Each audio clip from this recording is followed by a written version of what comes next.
Just in time for the holidays, fill your home and your season for less at HomeDepot.com.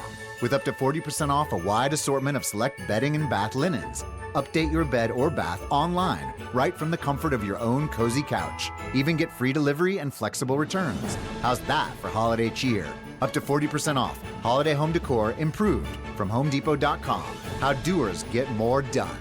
Online only. Free delivery on select items $45 or more. Visit HomeDepot.com for more information. This is No BS Job Search Advice Radio. I'm Jeff Altman, the Big Game Hunter. You know, there are lots of suggestions for questions to ask at the end of an interview. Some of them are good, some of them are pretty useless, but here I want to offer you three, because I think you can remember three things to ask at the end of an interview. And from that, you're going to get a pretty clear picture about where you stand. So I hope you find this helpful, and if you do, please give No BS Job Search Advice Radio 5 stars in iTunes or Stitcher, and it just helps with other people finding the show. Also want to remind you, come join me at JobSearch.Coaching.HQ.com. I've got a ton of great information that I've curated to help you find work more quickly, and you can ask me questions, and I'll answer them for you. Plus, there are other people who are members of the site who can also offer their input. So again, that's JobSearch.Coaching.HQ.com. Come there and join. And with that, let's get rolling. And I want to talk with you today about ending an interview extremely well and extremely powerfully. In this particular approach, you're going to know real clearly how the firm sees you, whether they see you as being qualified or unqualified for the role. It will leave no mystery whatsoever. And it also serves the purpose of, again, leveling the playing field between you and the hiring firm. So, invariably, there's a section of the interview where they go, so, do you have any questions for us? And I've covered that in a previous video about how best to answer that question. But now, as the interview is starting to wind down, there's a couple more questions I want to encourage you to ask. Now, this is past the point where you're talking about the job or talking about their assessment criteria once you're on board. This is really at the wind down phase. So, excuse me while I just refer to my screen. It has a couple of reference points I just want to make sure I ask. So, question number one. Do you see any gaps in my experience or my employment that I need to fill?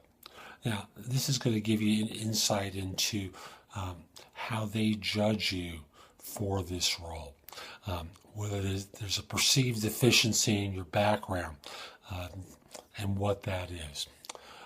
Are there any reasons you don't judge them qualified for this role?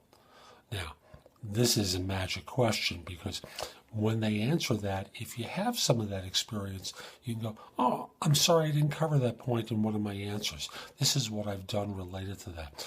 Would you like to ask me more about this? Because I want to make sure you have all the information that you need. Here's the final one. Now that you've had a chance to interview me, are there any reservations that you have about putting me into this role?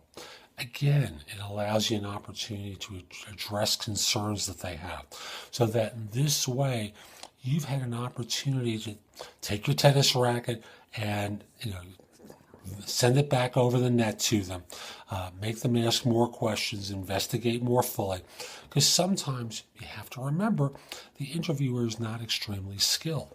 They have a finite amount of time where they're evaluating and assessing.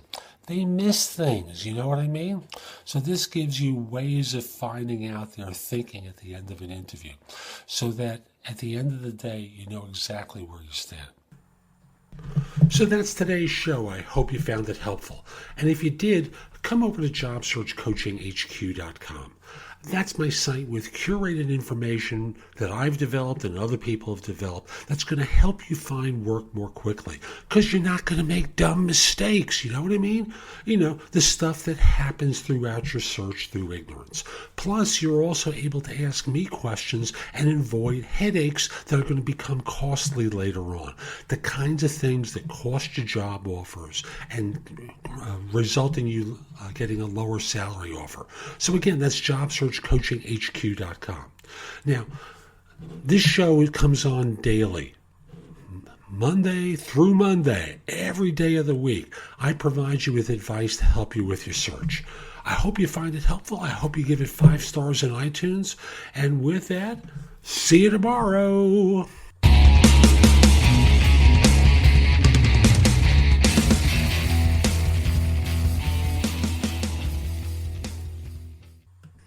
Does anybody want breakfast?